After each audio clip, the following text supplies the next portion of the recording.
सर्दियों के मौसम में गर्मा गर्म खास्ता पराठा किसे पसंद नहीं है। और फिर मूली के पराठे मिल जाए तो फिर बात ही कुछ और है। तो आज मैं आपके लिए लाई हूँ मूली की पराठे की ऐसी रेसिपी जो आप लोगों को बहुत पसंद आएगी।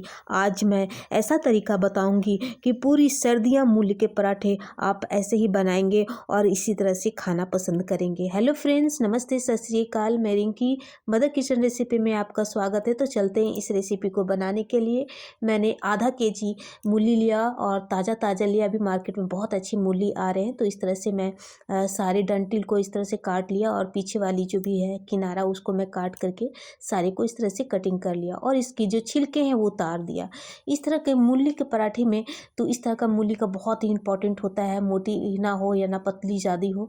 तो इस तरह से अभी मीठे मीठे बिल्कुल आ रहे हैं मूली, कड़वे नहीं होते हैं। तो इस तरह से मैंने सारे को छील लिया और मैं इसको कद्दूकस करूँगी। इस कद्दूकस बिल्कुल बारीक नहीं करनी है और ना बिल्कुल मोटी वाली से करनी है, क्योंकि बहुत इम्पॉर्टेंट होता है मूली के पराठे बनाने में। हम जब कद्दूकस करते हैं तो मैं जिस तरह से कद्दूकस कर रही हूँ उसी तरह से छोटे छोटे वाले होल वाले से कद्दूकस करनी है। इस तरह से आप देख पा रहे फ्रेंड, ये देखो मैं हाथों के हेल्प से मैं दिखा रही हूँ। इस तरह से बिल्कुल कद्दूकस करके मैं सारी कद्दूकस करके मैं रख लेती हूँ। अब मैं इस सबसे इम्पॉर्टेंट मैं बात बताती हूँ। इसमें 1 चम्मच लगभग नमक मैं इसमें डालूँगी और हाथों के हेल्प से इसको मिला लूँगी, ताकि इसमें जो जितना भी पानी मॉइस्चर है वो निकल जाए, नमक के ऑब्जर्व कर ले। और मैं इसको 10 से 15 मिनट के लिए मैं रेस्ट के लिए छोड़ देती हूँ, ताकि मॉइस्चर इसका जो है सो निकल जाए पूरा। फिर मैं इसके लिए आटा गूँथती हूँ। मैं 1 कटोरी आटा लिया और नमक और अजवाइन बहुत इंपॉर्टेंट होता है। मूली पराठे डाइजेस्ट जल्दी नहीं होता है, तो अजवाइन मैं इसमें थोड़ा डालूंगी हाथों से क्रश करके। फिर मैं इसमें 1 चम्मच लगभग मैं इसमें तेल डालूंगी। कोई भी आप रिफाइंड जो भी आप खाते हो उस तरह ला के डाल सकते हो और इसको अच्छी तरीके से मिलाने हैं। ये बहुत ही खास्ता बनता है। अगर आप थोड़ा सा ऑयल डालोगे तो बहुत ही क्रंची बनता है हमारे पराठे। तो इस तरह से मैं डाल करके अच्छे से मिलाया और फिर मैं इसमें चिली फ्लेक्स में डाली, लंबे लंबे काट करके चिली को लंबे लंबे अच्छे टेक्सचर के लिए। फिर मैं इसमें धनिया पत्ता डाल करके हाथों के हेल्प से इसको मिला लूँगी। ये देखो कितने बहुत ही अच्छे टेक्सचर आते हैं इस तरह से चिली फ्लेक्स और धनिया पत्ता डालने से। तो इस तरह से हाथों से मिक्स कर लेनी है सभी को और रूम टेम्परेचर पानी लेकर के मैं इसका डो बनाऊंगी। जिस तरह से पूड़ियाँ और रोटी बनाते हैं ना, उस तरह से हम इसका डो तैयार कर लेंगे। बिल्कुल ना सख्त ना बिल्कुल गीला नहीं होना चाहिए, बिल्कुल नॉर्मल होनी चाहिए। जिस तरह से हम घर में आटा और रोटियां बनाते हैं, आटे से रोटियां बनाते हैं ना, उस तरह से। फिर मैं इसको कॉटन कपड़ा से मैं इसको 10 मिनट के लिए मैं इसको ढक देती हूँ, ताकि अच्छे से ये फूल जाए आटे और बिल्कुल सॉफ्ट बने हमारी रोटियां। उसके बाद मैं चलती हूँ, ये जो कद्दूकस करके रखा था ना, उसे देखो कितने सारे पानी इससे निकल आए हैं। अब मैं हाथों के हेल्प से इसको दबा करके इस तरह से सारे पानी जो है वो निकाल देनी है। सारे पानी इस तरह से हाथों से दबाने से ही बिल्कुल निकल जाते हैं। ये प्रोसेस करने से आपको बहुत ही आसानी होगा और जल्दी ये ट्रिक से बहुत ही आसानी से बन जाएंगे और हमें पराठे बनाते समय इस कोई प्रॉब्लम नहीं होगी। और इस तरह से सारे तैयार करके मैंने हाथों से दबा करके, ये देखो अब बिल्कुल ड्राई लग रही है ना, आप देख पा रहे फ्रेंड, इस तरह से ड्राई हो गए। अब मैं इसमें इसको मैं मसाले इसका तैयार करती हूँ। मैंने 1 चम्मच लगभग तेल डाला और तेल गर्म होने के बाद मैं इसमें हींग डाली। हींग का फ्लेवर बहुत ही अच्छा होता है, बहुत ही अच्छा लगता है और डाइजेस्ट में बहुत ही हेल्पफुल होता है। फिर मैं 1 चम्मच कद्दूकस किया हुआ लहसुन डालूंगी। सर्दियों में लहसुन खाना बहुत ही ज़रूरी होता है, बहुत ही अच्छी फ्लेवर भी आता है और गर्माहट इससे हमें मिलती है। तो इस तरह से कद्दूकस करके आप लहसुन 1 चम्मच डालें, आप ज़्यादा भी डाल सकते हैं और गोल्डन ब्राउन हो जाए उसके बाद मैं इसमें हरी मिर्च 2 बारीक काटा हुआ डाल दिया। आप और तीखा खाना पसंद करते हो और डाल सकते हो। और फिर मैं इसमें एक मीडियम साइज़ का प्याज बारीक काट करके इसमें डाल करके इसको भी मैं फ्राई कर लूँगी। उसके बाद मैं अच्छी तरीके से चला करके जब ये गोल्डन ब्राउन हो जाए तब तक मैं इसको चलाते जाऊँगी।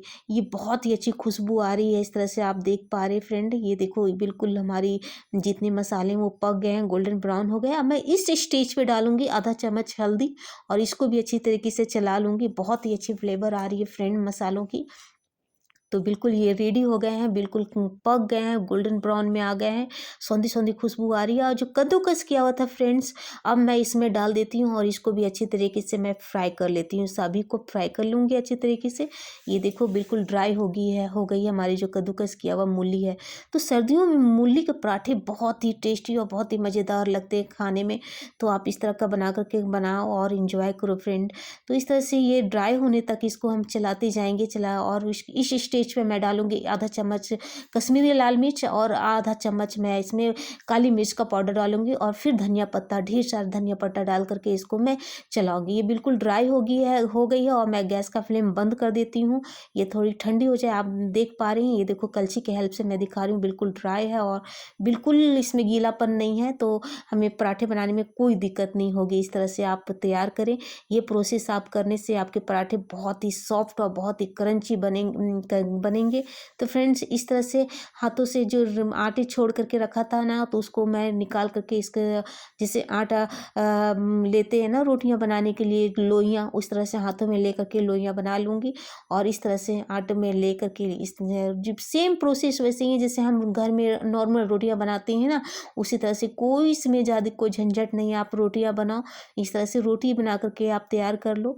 और फिर इसको आप देख पा रहे हैं इस तरह से इतनी इसकी थिकनेस होनी चाहिए। और मैं इसको तैयार करके अलग प्लेट में ट्रांसफ़र कर देती हूँ और फिर मैं एक और रोटी बनाती हूँ। सेम इसी तरह से रोटी बना करके तैयार कर लेती हूँ।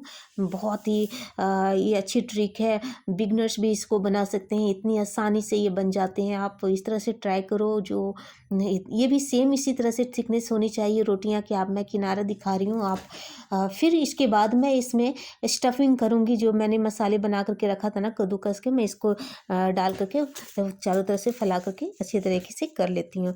तो फ्रेंड्स यहाँ मैं आपको याद दिला देती हूँ कि आपकी मेरी यह रेसिपी कैसी लग रही है, कमेंट बॉक्स में लिखकर हमें ज़रूर बताएं। यदि आपको अच्छी लगती है तो लाइक करें। यदि आप फेसबुक पर देख रहे हैं तो हमारे फेस को फॉलो कर सकते हैं। यदि यूट्यूब पर देख रहे हो तो हमारे चैनल को सब्सक्राइब करें। इसी के साथ बेल आइकन को ज़रूर दबाएं ताकि फ़ोन पे आपको घंटी बजी हमारी कोई नई रेसिपी की वीडियो आए। तो इस तरह से जो मैंने दूसरी रोटी बेला था उसको इस तरह से दबा करके चारों किनारे से इस तरह से सावधानी पूर्वक इसको रख करके इसको थोड़े से हल्के उंगलियों के हेल्प से दबा देने किनारे किनारे। और फिर थोड़ी सी आटा लेकर के दोनों साइडों से इसको फैला देने, हाथों के हेल्प से इसको दोनों चारों तरफ से फैला देने आटे को, ताकि हम इसको थोड़ा सा भी बेलेंगे तो हमारा ये चिपके नहीं। और बिल्कुल सॉफ्ट हाथों से इसको चलाने हैं ताकि दोनों रोटियां आपस में चिपक जाएं। ये ऐसी ट्रिक है फ्रेंड्स जो बिगनर्स भी आसानी से इसको बना सकते हैं, कोई झंझट नहीं है इसमें। तो मेरी ये बिल्कुल कंप्लीट हो गई, आप देख पा रहे हैं बिल्कुल पतली सी बनी है रोटियां। और ये देखो बिल्कुल हमारी तैयार हो गई। अब मैं इसको तवा पे डाल करके इसको अच्छी तरीके से सेक लेती हूँ। बहुत ही टेस्टी और बहुत ही मज़ेदार बनते हैं फ्रेंड। आप इस तरह से बना करके, और बच्चे भी बहुत ही इंटरेस्ट के साथ खाएंगे। आप इस तरह से रेसिपी बनाओगे, ऐसे तो बच्चे मूली खाना पसंद नहीं करते हैं, लेकिन आप इस तरह से पराठे बनाओगे, भर करके बनाओगे तो बहुत ही इंटरेस्ट के साथ खाएंगे। तो इस तरह से सेक करके चारों तरफ से धीमे धीमे आँच पे, ये चीज़ का ध्यान देना है कि बिल्कुल फ्लेम बिल्कुल धीमा होना चाहिए ताकि हमारी रोटियाँ अच्छी तरीके से पक जाए। फिर मैं इसमें घी डाल करके और इसको सेकूँगी, क्रंची बने। तो मैं इस तरह से घी डाल करके इसको अच्छी तरीके से धीमे आंच पे पकाना है। सर्दियों में घी खाना बहुत ही फ़ायदेमंद होता है ताकि हमें गर्माहट मिले। तो इस तरह से मैंने चारों तरफ इसको सेक लिया और सेक करके मैं, ये बिल्कुल कंप्लीट हो गई है। आप देख पा रहे फ्रेंड कितनी क्रंची और कितनी अच्छी लग रही है, बिल्कुल गोल्डन ब्राउन में। तो इस तरह से मैं इसको अलग प्लेट में ट्रांसफ़र कर देती हूँ।